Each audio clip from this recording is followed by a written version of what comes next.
राज चौधरी के बाद क्या नाम है इसका?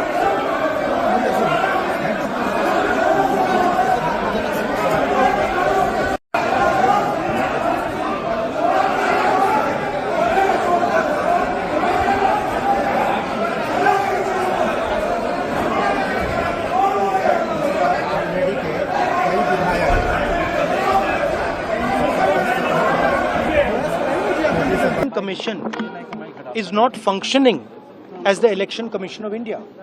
Today they made some statement. This is complete nonsense, right? The fact of the matter is that Election Commission is not doing its job.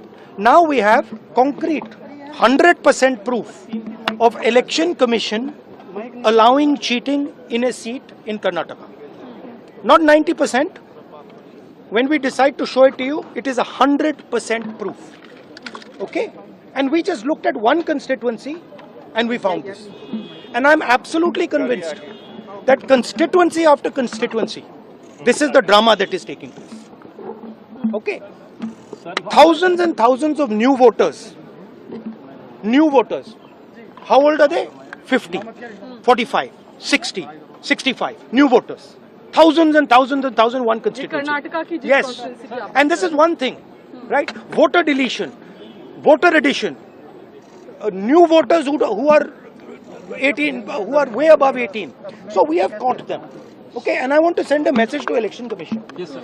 If you think you're going to get away with this, if your officers think you're going to get away with this, you're mistaken. You're not going to get away with it. Because we are... भाई जब एक बात स्पष्ट है, सब कुछ तय हो ही गया है कि भाई बेईमानी करना ही है, खुलेआम बेईमानी करना है, वोटर लिस्ट से लाखों का नाम काट देना है, और यही लाखों वोटर जो थे मोदी जी को वोट दिया, चंडीगढ़ जैसा तुम लोग काम करोगे तो क्या मतलब रह जाएगा। तो हम लोग इस पे गंभीर होकर के चुनाव बहिष्कार पर चर्चा हम लोग कर सकते हैं, ये विकल्प हमारे पास खुला है।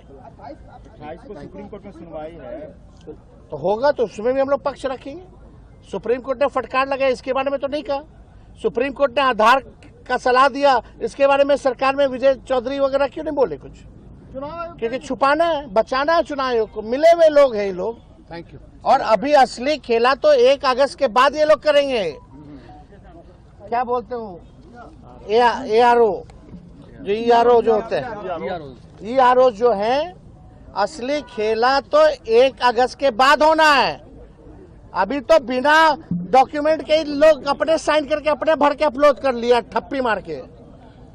अभी 1 अगस्त के बाद असली चुनाव आयोग खेला खेलने जा रही है। हम लोगों की नजर है और हम लोगों के पास खुला विकल्प है। बेईमानी करना है, लोकतंत्र को तुम खत्म कर रहे हो, जनता का, गरीब का अधिकार छीन रहे हो, उसका अस्तित्व मिटा रहे हो, तो चुनाव का क्या मतलब है? ऐसे एक्सटेंशन दे दीजिए सरकार को।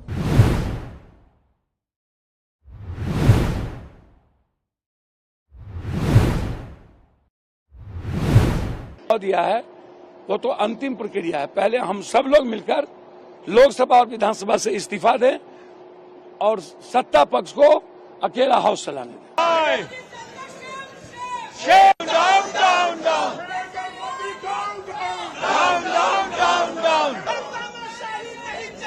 नहीं चलेगी, बंद करो, बंद करो, बंद करो।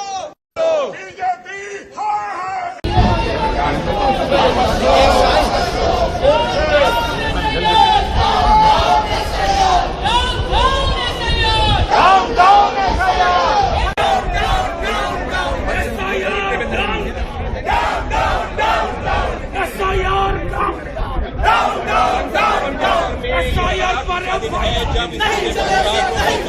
समीक्षा कर लीजिएगा। बहुत व्याकुल नहीं होना है, आंशिक सकारात्मक है। आप एक चीज आपस लीजिए इस सबको, माननीय मंत्री जी आपस लीजिए। नहीं आप अध्यक्ष जी आपस लीजिए सबको। अध्यक्ष जी ऐसा नहीं चलता है। आप आपस लीजिए। अध्यक्ष जी नहीं होता है।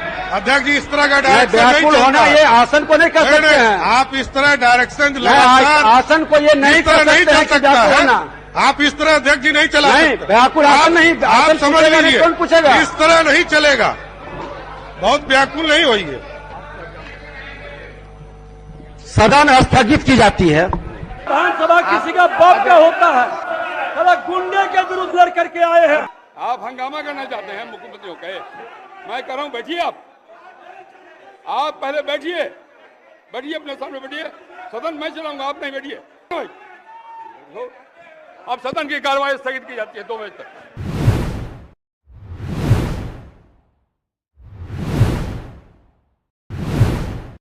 जिसका बाप जो है अपराधी हो बिहार का, वो क्या बोलेगा? ज्यादा जोर से बोलोगे सब लोग बैठ गए तो गीला हो जाएगा, बैठ जाइए, बैठिए, गीला हो जाएगा। बैठो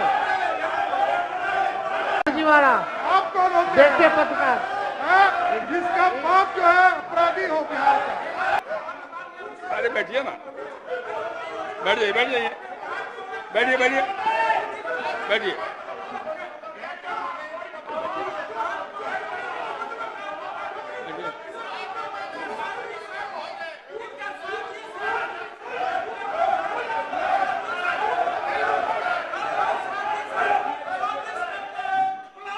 बैठ जाइए, बैठ जाइए। अरे बैठिए, बैठिए, बैठिए, बैठिए ना,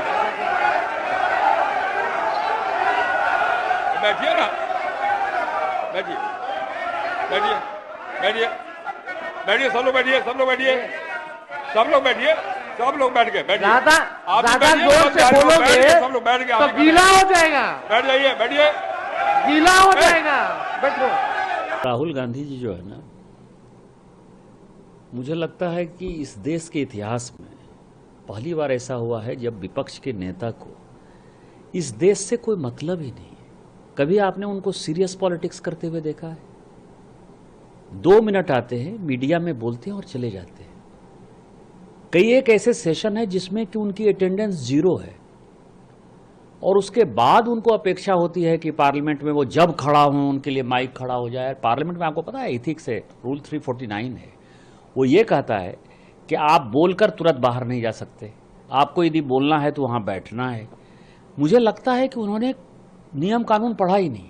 जो है एक बार आया था तो मेरे कितने फ्रेंड्स हैं, उनका एक मुश्किल से कितना संघर्ष करके नंबर लगता है, रोज का रोज रद्द हो जाता है, हम वहां जाते हैं और हमें वापस। तो इस तरह से मुझे लगता है कि देश देख रहा है कि किस तरह संविधान का इन लोगों ने। आज तीसरा दिन है और विपक्ष और विशेष रूप से कांग्रेस पार्टी सदन को नहीं चलने दे रहे हैं। बाहर आकर कहते हैं कि हमें बोलने नहीं देते हैं, राहुल गांधी बोलते हैं और अंदर में चर्चा में भागने लेते हैं। इसका मतलब क्या है? बहुत सिंपल सी बात है। मोटी बात यह है कि आपको रिवीजन से क्यों भागते हैं? क्या आप चाहते हैं कि वो व्यक्ति वोट दे जो मतलब लगता है जनता के वोट से डरते हैं?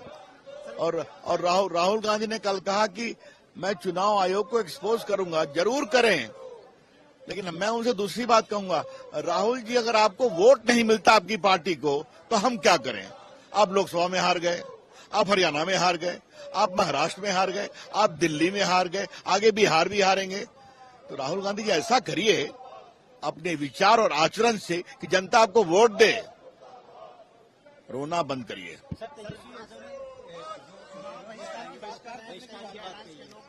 मेरा कहना है हम मान के चले पहले ही हार गए क्या? कम ऑन यंग मैन, मैदान में आओ, वहां तय करेंगे।